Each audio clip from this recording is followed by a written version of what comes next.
excuse the state of my desk right now, but I just want to show you. Oh God, this tripod sucks ass. I wanted to show you how to properly install a CleanJuice, how to properly install into a Game Boy so it doesn't pop out. Yeah, so there was a YouTuber named Mako who did a review on this battery, comparing it to a retro modding one, and I think they're just about the same. You'll probably get like around the same battery, that, you know, not too great, but you know, compared to like the original.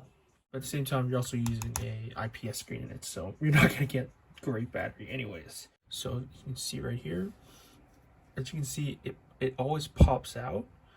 And that's I actually contacted their support, and what they told me was that I'm actually putting it in wrong. So first things first, you just need if you're gonna be attaching, yeah, it's actually really tight in there.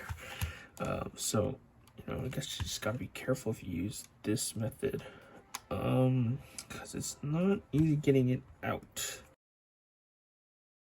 I'm gonna use a spudger from this. Probably not the greatest idea, but I mean, whatever, I guess. Yeah, this is so sketchy. This is so sketchy, but this is the way to or this is the way they told me, at least. Or not told me, they basically told me, you know, you're not using a RetroSix shell, so basically just screw off. We can't really help, but you can see it's I got it so tight in there. It's definitely not coming out, but I kind of got it so tight in there that it's not coming out, you know, which is, I guess, the point. Okay, so if you're not, I really don't want to be using double A's in here, because, you know, this says Type C, and while I carry a Type C with me, I don't carry a battery charger with me. Oh, there you go. At all times, so it's just way more convenient for me to have a Type C rather than batteries. If you want to install the board on top of the battery properly, you know, the adhesive, I recommend not taking off the whole adhesive like I did, but, you know, just taking off like maybe a sliver of it on maybe each side, similar to what Tito from Macho Nacho does with his IPS displays, where instead of peeling off the whole backing from the adhesive and sticking the screen on and just having it adhere permanently, he cuts off like a little bit of the backing, so most of the backing is still there, but there's enough adhesive exposed to keep the screen on, but it's easier to take off. But okay, so the recommended method they told me was place the battery, just the battery itself, left first, and then on the right side, and then just push it in, and then take the board, remove the adhesive, take the board, push it all the way to the left, and then just kind of stick it down, and you just plug it in and you're good to go. The improper method was apparently this way, so where you take it, put it to the left, and then you just kind of just push it in. Works for most people, and it did work for me until one day I noticed it was kind of like popping out a little bit, and it would randomly shut off my Game Boy, which I did not like.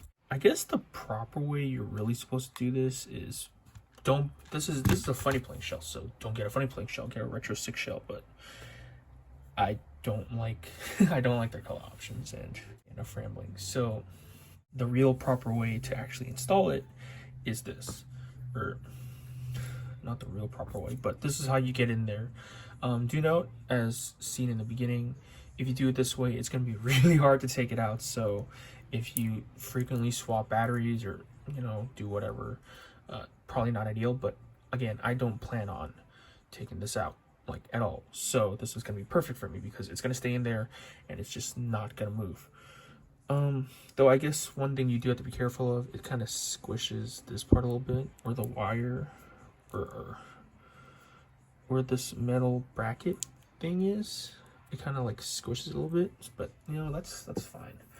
I don't think that's going to be a real issue. So place it to the right, as you can see from the right. I want to do this a little quickly so the battery terminal on the left doesn't squish the battery completely. So just from the right and just push it down all the way.